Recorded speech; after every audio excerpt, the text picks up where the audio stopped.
Breaking news చూస్తున్నాం. విజయవాడలోని Krishnalanka police స్టేషన్లో జరిగిన యువకుడి మృతి కలకలం రేపుతుంది. గాదె సాయికృష్ణ అనే యువకుడిని లాకప్లోనే కొట్టి చంపారంటూ వస్తున్న ఆరోపణలను ఆంధ్రప్రదేశ్ ప్రభుత్వం అత్యంత తీవ్రంగా పరిగణించింది. ఈ ఘటనపై తక్షణమే సమగ్ర ఉన్నత స్థాయి విచారణ జరపాలని ముఖ్యమంత్రి నారా చంద్రబాబు నాయుడు డీజీపీ హరీష్ గుప్తాను ఆదేశించారు. విచారణ జరిపి అసలు ఏం జరిగిందనే దానిపై నివేదిక స్పష్టం చేయాలని. మరోవైపు ఈ ఘటనకు సంబంధించి శ్రీలంక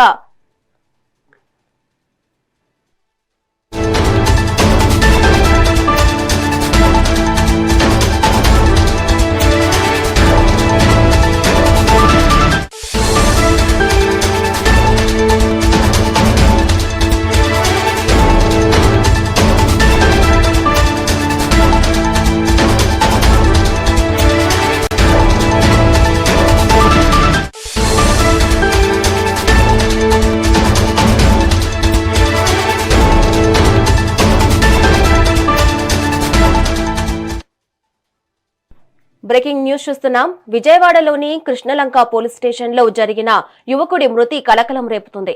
గాదె సాయికృష్ణ అనే యువకుడిని లాకప్లోనే కొట్టి చంపారంటూ వస్తున్న ఆరోపణలను ఆంధ్రప్రదేశ్ ప్రభుత్వం అత్యంత తీవ్రంగా పరిగణించింది. ఈ ఘటనపై తక్షణమే సమగ్ర ఉన్నత స్థాయి విచారణ జరపాలని ముఖ్యమంత్రి నారా చంద్రబాబు నాయుడు డీజీపీ హరీష్ గుప్తాను ఆదేశించారు. విచారణ జరిపి అసలు ఏం జరిగిందనే దానిపై నివేదిక స్పష్టం చేయాలని చేశారు.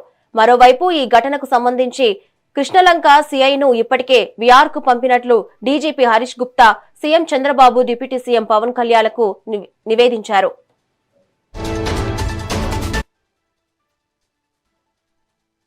చాలా 100 పోస్టులు పెడతారండి. ఐటీడీపీ వాళ్ళు మా వాళ్ళే పెడతారు, జనసేన వాళ్ళు పెడతారు, వాళ్ళకి ఆపోజిషన్గా వైసీపీ వాళ్ళు పెడతారు. ఇది కామన్గా జరుగుతున్న రాజకీయం. దీనికి ఈ కేసుకి సంబంధం లేదు. దీనికి అంబటి రాంబాబు గారికి, ఈ పార్టీకి, వైసీపీ నాయకులకి సంబంధం లేదు. ఇది మా ఫ్యామిలీ విషయం. మేము ఎలా పరిష్కరించుకోవాలో మాకు తెలుసు. అంబటి రాంబాబు గారు మా కులస్తుడు, మాకు అవినిగట్టించే సుపరిచితుడు. సింహాద్రి రమేష్ గారు మా ఫ్యామిలీ మెంబరు. అవినాష్ గారితో కూడా మాకు సంబంధాలు ఉన్నాయి. చెన్నుపాటి సీను గారితో ఉన్నాయి. ఈ విజయవాడలో ఉన్న ప్రతి నాయకుడితో ఉన్నాయి. దీనికి రాజకీయాలకి సంబంధం లేదు. తల్లికి అన్యాయం జరిగిందంటే రాజకీయాలు ఎందుకు తీసుకొస్తారు? తల్లికి అన్యాయం జరిగిందంటే ఇవన్నీ ఎందుకు తెస్తారు? ఒక ఆడబిడ్డ ఏడుస్తుంటే కన్నీళ్లు కరగలేని మనుషులు కూడా ఒక రాజకీయ నాయకులేనా? దీనికి పార్టీలకి ఏంటి సంబంధం? మీరు నిజంగా నిజాయితీ పరులైతే స్టేషన్ మీద మీరు విచారణ జరిపించండి. సిట్ చేత విచారణ చేపించండి, సిబిఐ చేత విచారణ చేపించండి. నిందితుల్ని బయటికి తీసుకొచ్చి 302 కేసు కట్టి మా వాడు దుర్మార్గుడు అన్నారు కదా. ఇప్పుడు సిఐ ఏంటి? గాంధీ మహాత్ముడా? సిఐ మంచివాడా? సిఐ పక్కన ఉన్న కానిస్టేబుల్ మంచివాళ్ళ? వాళ్ళు ప్రశ్నించరా? వాళ్ళు చేసే తప్పులు కాదా? మా వాడు చేసిన తప్పు అయితే సిఐ చేసింది కూడా తప్పే. అతను కూడా 302 కేసు పెట్టి అతను అనుచరులతో పాటు మొత్తాన్ని సబ్ జైలుకి పంపించాల్సిందే. మా డిమాండ్ రాజీ పడేవాళ్ళం అయితే, డబ్బులు తీసుకొని ఇంట్లో కూర్చునే క్యారెక్టర్లు అయితే కొన్ని కోట్లు వెనకాలేసుకొని మా బతుకులు మేము బతికేవాళ్ళం. రూపాయి లేకుండా, కట్టుకోవడానికి బట్టలు లేకుండా అలో లక్షణ అంటే ఏడుస్తా స్టేషన్ చుట్టూ ఒక ఆడబిడ్డ తిరుగుతుంటే, చేతకాని ప్రభుత్వాలు, చేతలేని చావలేని నాయకులు ఉన్నంతకాలం పేదవాడికి న్యాయం జరగదు. మేము కోరుకునేది ఒకటే, మా నాయకుడు పవన్ కళ్యాణ్ గారు న్యాయం చేస్తారు. ప్రశ్నించండి అన్నారు. ప్రశ్నిస్తున్నాం. ఇప్పుడు దీని మీద ఏ విచారణ చేస్తారో, ఏం చేస్తారో అంతా మీ చేతుల్లో ఉంది. అనితి గారి చేతుల్లో ఉంది, లోకేష్ గారి చేతుల్లో ఉంది, చంద్రబాబు గారి చేతుల్లో ఉంది. ఇప్పుడు చెప్పండి, అంబటి రాంబాబు గారు మాతో మాట్లాడటం తప్ప? మాకు మీరు చేయాల్సిన సపోర్ట్ వాళ్ళు ఇవ్వటం తప్ప? మా నాయకులుగా మాకు ఇంట్లో ఫ్యామిలీ మెంబర్స్గా రావటం తప్ప? ఒక సామాన్యుడికి అన్యాయం జరిగితే వస్తే తప్ప? అందరికీ కూడా ధన్యవాదాలు. ధైర్యంగా ఒక డిపార్ట్మెంట్ని, కొన్ని రాజకీయ పార్టీలను కూడా వ్యతిరేకించి మీరు వచ్చి ఈ ప్రెస్ మీట్ తీసుకుంటున్నందుకు మీకు రుణపడిపోయి ఉంటామండి. నేను ఏ పార్టీయో మీకు తెలుసు. ముళ్ళపూడి నాగేశ్వరరావు అని చెప్పి యూట్యూబ్ బైట్స్ అని కొడితే ఏమొస్తాయో మీకు తెలుసు. సామాజికంగా జరిగే అన్యాయాల మీద నా విశ్లేషణ ఏంటో ఇక్కడున్న చాలామంది విలేకరులు అందరికీ కూడా తెలుసండి. జర్నలిస్టులకి నేను ఒకటే కోరుకుంటున్నానండి, మేము పవన్ కళ్యాణ్ గారు అంటే అభిమానం. మేము పవన్ కళ్యాణ్ గారి పార్టీ తప్పనిసి ఇంకోటి కాదండి. బయట ఉండే పవన్ కళ్యాణ్ గారికి నేను సపోర్ట్ చేసుకుంటున్నానండి. ఎంటైర్ మా ఫ్యామిలీలు అన్నీ కూడా పవన్ కళ్యాణ్ గారు పిచ్చండి మాకు. అయ్యా, ఇదే అంబటి రాంబాబు గారు నిన్న మాట్లాడుతూ మీడియాలో ఏం మాట్లాడారండి? మీరు విన్నారు కదండి. వాళ్ళు మా పార్టీ కాదు. నన్ను కూడా పవన్ కళ్యాణ్ అంటే ఎన్ని మాటలు మాట్లాడాడో నా బంధువు అయి ఉండి కూడా మీరు ఈ పాయింట్ నోట్ చేసుకోండి. మీరు రమేష్ గారు కానీ అట్లాగే పేరు నాని నాకు ఫ్రెండ్ అండి. బందర్లో పేరు నాని గారు, నేను మా ఫ్రెండ్స్ గాలి రమేష్ వాళ్ళు అందరూ తిరిగిన వాళ్ళమని. అయినప్పటికి కూడా నేను ఎలా మాట్లాడతానో వాస్తవాలు మీ అందరికీ తెలుసండి. ఇప్పుడు ఈ పిల్లోడి మీద కేసులు ఉన్నాయంటున్నారండి. ఎందుకని పీడీ చట్టం పట్టలేదండి పోలీసు వారు? ముఖ్యంగా మీ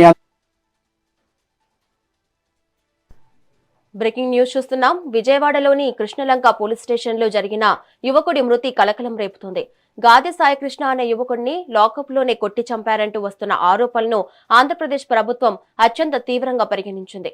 ఈ ఘటనపై తక్షణమే సమగ్ర ఉన్నత స్థాయి విచారణ జరపాలని ముఖ్యమంత్రి నారా చంద్రబాబు నాయుడు డీజీపీ హరీష్ గుప్తాను ఆదేశించారు.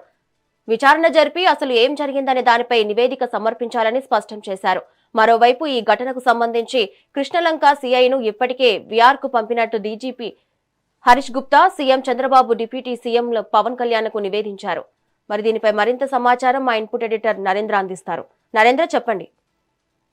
ఏదైతే విజయవాడ కృష్ణలంకకు చెందినటువంటి 25 ఏళ్ల యువకుడు ఏదైతే గాదె సాయి కృష్ణ, ఈ సాయి కృష్ణకి సంబంధించి విచారణ పేరుతో పోలీసులు తీసుకువచ్చి స్టేషన్ లో నిర్బంధించి చిత్రహింసలకు గురి చేసి అతని మరణానికి కారణమయ్యారు. అతను మరణించిన తర్వాత అతని శవాన్ని కూడా తల్లిదండ్రులకు అప్పగించకుండా ఏదైతే దహనం చేసి బూడిద కూడా ఇవ్వలేదంటూ కుటుంబ సభ్యులు పెద్ద ఎత్తున ఆందోళన చేస్తూ ఉన్నారు. వాళ్ళు ఆవేదన వ్యక్తం చేస్తూ ఉన్నారు. అయితే దీనికి సంబంధించి ఇప్పుడు పెద్ద ఎత్తున రాష్ట్ర వ్యాప్తంగా చర్చ జరుగుతూ ఉంది.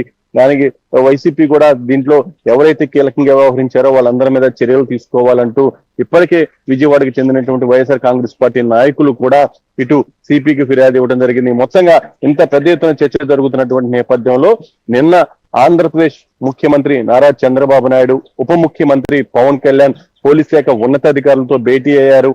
అసలు సాయి కృష్ణకి సంబంధించినటువంటి కేసు డీటెయిల్స్ ఏంటంటూ కూడా పోలీసులు నిలదీశారు. పోలీసుల దగ్గర నుంచి పూర్తి స్థాయిలో వివరణ తీసుకున్న తర్వాత ఇందులో ఎవరైతే ఇన్వాల్వ్ అయి ఉన్నారో వాళ్ళకి సంబంధించి కఠినంగా చర్యలు తీసుకోండి, అక్కడ ఉన్నటువంటి ఏదైతే సీఏ ఉన్నారో ఆ సీఏని విఆర్ కి పంపామంటూ కూడా డీజీపీ ఇటు సీఎం దృష్టికి డిప్యూటీ సీఎం దృష్టికి తీసుకొస్తే విఆర్ కి పంపడం కాదు, వెంటనే సస్పెండ్ చేయండి, శాఖాపరంగా కఠిన చర్యలు తీసుకోండి, దానికి సంబంధించి పూర్తి స్థాయిలో విచారణ జరిపించండి, ఎప్పటికప్పుడు తాజా అప్డేట్స్ అన్ని కూడా తమ దృష్టికి తీసుకురావాలంటూ ఇటు సీఎం డిప్యూటీ సీఎం ఆగ్రహం వ్యక్తం చేయడం, పోలీస్ శాఖ ఉన్నతాధికారులు కూడా దానికి సంబంధించి కఠిన చర్యలు తీసుకోబోతూ ఉన్నారు. ఏదైతే సాయి కృష్ణకి సంబంధించి గతంలోనే అనేక కేసులు ఉన్నాయి, అతను పెద్ద నేర చరిత్ర కలిగినటువంటి వ్యక్తి అంటూ కూడా సోషల్ మీడియాలో ప్రచారం జరుగుతూ ఉంది. అయితే కుటుంబ సభ్యులు దీన్ని పూర్తి స్థాయిలో తప్పుపడుతూ ఉన్నారు. ఒక వ్యక్తిని అన్యాయంగా చంపేసి అతని బూడిద కూడా మాకు ఇవ్వకుండా ఈ విధంగా అతను ఉంచి నిందలు మోపటం, అతను ఏదో విపరీతమైనటువంటి నేర చరిత్ర కలిగిన దానంటూ కూడా ప్రచారం చేస్తున్నటువంటి తీరుని ఆ కుటుంబ సభ్యులు తప్పుపడుతూ ఉన్నారు. అతని మీద కేసులు ఉన్నమాట వాస్తవమే, అందులో చాలా కేసులు కూడా కొట్టివేయబడ్డాయి, కొన్ని కేసులు మాత్రమే పెండింగ్ లో ఉన్నాయి, వాటికి సంబంధించి కూడా వారెంట్లు ఉన్నాయి. ఈ సమయంలో అలాంటి వ్యక్తి గురించి ఆ పోలీసులు తీసుకొచ్చి చిత్రహింసలు పెట్టి చంపేస్తే దాని గురించి మాట్లాడకుండా ఆ నేరస్తుడు అనేది ముద్ర వేసి నేరస్తుడు కాబట్టి చంపేశారు కాబట్టి ఒప్పుకోవాలనే విధంగా కూడా వ్యవహరిస్తున్నారు చాలా మంది. ఇది సరైనటువంటి పద్ధతి కాదంటూ కుటుంబ సభ్యులు చెప్తున్నారు. ఇప్పటికే పోలీస్ శాఖ ఉన్నతాధికారులంతా కూడా దీని మీద ఫోకస్ పెట్టారు. ఏదేమైనప్పటికీ కృష్ణలంక పోలీస్ స్టేషన్ లో జరిగినటువంటి ఘటనకు సంబంధించి ఇప్పుడు రాష్ట్ర ప్రభుత్వం చాలా సీరియస్ గా తీసుకుంది. ఈ చర్యల వల్ల రాష్ట్ర ప్రభుత్వానికి కూడా ఇబ్బందికర పరిస్థితులు వచ్చేటువంటి అవకాశం కనపడుతుంది. ఎందుకంటే ఒక వ్యక్తిని పోలీసులు విచారణ పేరుతో తీసుకురావటం, అతను అదుపులోకి తీసుకొని పోలీసుల సమక్షంలో అతను మృతి చెందాడంటూ కూడా కుటుంబ సభ్యులు చెప్తున్నారు. దానికి సంబంధించి ఎలాంటి క్లారిటీ లేదు. పూర్తిగా ఏదైతే దీనికి సంబంధించినటువంటి సమాచారం ఇప్పటికే వాళ్ళ కుటుంబ సభ్యులు కూడా హైకోర్టును ఆశ్రయించారు. హైకోర్టులో కూడా దీనికి సంబంధించి ఏం చేయాలి ఏంటి అనే దాని మీద కూడా వాళ్ళ కుటుంబ సభ్యులు పూర్తిగా ప్రయత్నాలు చేసి హైకోర్టును ఆశ్రయిస్తే హైకోర్టు కూడా పోలీసులను ప్రశ్నించింది. అసలు గాదె సాయి కృష్ణకి సంబంధించినటువంటి సమాచారం మీ దగ్గర ఏముందంటూ కూడా పోలీసులను అడిగి తెలుసుకొని వెంటనే అతను ఎక్కడున్నా సరే 29వ తారీఖు కల్లా తాము ముందు ఉంచే విధంగా చర్యలు తీసుకోవాలంటూ కూడా ఆదేశాలు జారీ చేయటం. గత 2 రోజులుగా సాయి కృష్ణ కుటుంబ సభ్యులు కూడా మీడియా సమావేశాలు పెట్టి వాళ్ళ ఆవేదన వ్యక్తం చేస్తూ ఉన్నారు. వాళ్ళకి అక్కున్నటువంటి స్థానికులు కూడా ఒక్కొక్కరిగా సహాయ సహకారాలు అందిస్తూ ఉన్నారు. వాళ్ళకి సంబంధించినటువంటి బంధువులంతా కూడా ఏకమవుతూ ఉన్నారు. మరో పక్క ఎవరైతే గాదె సాయి కృష్ణ అనేటువంటి వ్యక్తి కాపు సామాజిక వర్గానికి చెందినటువంటి వ్యక్తి, గతంలో రాధారంగ మిత్ర మండలిలో కీలకంగా వ్యవహరించినటువంటి వ్యక్తుల కుటుంబం నుంచి వచ్చినటువంటి వ్యక్తి కావడంతో దాన్ని ఇటు పూర్తిగా కూడా ఏదైతే విజయవాడలో ఒక రాజకీయ రంగు పూర్తిగా పులుముకుంది. అయితే వాళ్ళంతా కూడా ఏ రాజకీయ పార్టీకి మాకు సంబంధం లేదు, మేము కేవలం రాధారంగ మిత్రమండలికి సంబంధించినటువంటి వ్యక్తులమే, మేము జనసేన అభిమానులమే, ఈ ప్రభుత్వం మీద మాకు నమ్మకం ఉంది, ప్రభుత్వం మీద గౌరవం ఉంది. కానీ ఈ కృష్ణలంక పోలీస్ స్టేషన్ లో జరిగినటువంటి అన్యాయం ఏదైతే ఉందో దాన్ని మేము ప్రశ్నిస్తూనే ఉంటాం, మాకు న్యాయం జరిగే వరకు మా పోరాటం కొనసాగిస్తామని చెప్తూ ఉన్నారు. ఏదేమైనప్పటికీ అసలు సాయి కృష్ణకి సంబంధించి ఏం జరిగింది, అసలు ఆ రోజు స్టేషన్ కి సంబంధించినటువంటి వీడియో ఫుటేజ్ గానీ అవంతా కూడా ఇవ్వాలంటే ఇప్పటికే కుటుంబ సభ్యులు అడుగుతూ ఉన్నారు. వాళ్ళు కూడా హైకోర్టును ఆశ్రయించారు, దానికి సంబంధించినటువంటి పిటిషన్స్ కూడా వేశారు. అక్కడ ఆ రోజు జరిగినటువంటి సంఘటనకు సంబంధించినటువంటి సాక్ష్యంగా ఉన్నటువంటి సీసీటీవీ ఫుటేజ్ గానీ అక్కడ ఉన్నటువంటి అధికారుల కాల్ డేటా గానీ భద్రపరిచే విధంగా చర్యలు తీసుకోవాలంటూ కూడా కుటుంబ సభ్యులు కోరుతూ ఉన్నారు. మొత్తంగా ఈ రోజు దీనికి సంబంధించి ఇక పోలీసులు కూడా వేగంగా అడుగులు ముందుకు వేసేటువంటి అవకాశం ఉంది. నిన్న రాత్రి నుంచి సాయి కృష్ణకి సంబంధించినటువంటి కొన్ని ఫోటోలు సోషల్ మీడియాలో వైరల్ అవుతూ ఉన్నాయి. అతను పూర్తిగా కూడా రక్తసిక్తమైనటువంటి శరీరంతో పడి ఉన్నటువంటి విజువల్స్ కానీ, అతను కాళ్ళకి దెబ్బలు తగిలినటువంటి విజువల్స్ కానీ, అతను మొహం అంతా కూడా కమిలిపోయి శరీరం మీద గాయాలు ఉన్నటువంటి వీడియో, అదే విధంగా ఇమేజెస్ కూడా బయటకు వస్తూ ఉన్నాయి. వీటన్నిటికి సంబంధించి ఏది నిజం ఏది ఫేక్, అసలు ఏం జరిగింది, అవి ఎప్పటివి ఇప్పటివా లేకుంటే గతంలో ఎప్పుడైనా తీసేవి అనే దాని మీద కూడా పూర్తి స్థాయిలో సమాచారం అందాల్సినటువంటి పరిస్థితి అయితే ఉంది. మొత్తంగా విజయవాడలో గాదె సాయి కృష్ణకి సంబంధించినటువంటి ఉదంతంపై ఇప్పుడు పెద్ద ఎత్తున చర్చ జరుగుతుంది. పోలీసు వ్యవస్థ కూడా ఇటు మాజీ ఎంపీ కూడా తీవ్రమైనటువంటి విమర్శలు చేయడంతో పోలీసు శాఖ ఉన్నతాధికారులు కూడా ఇరుకులు పడినటువంటి పరిస్థితి కనపడుతుంది. Thank you Narendra.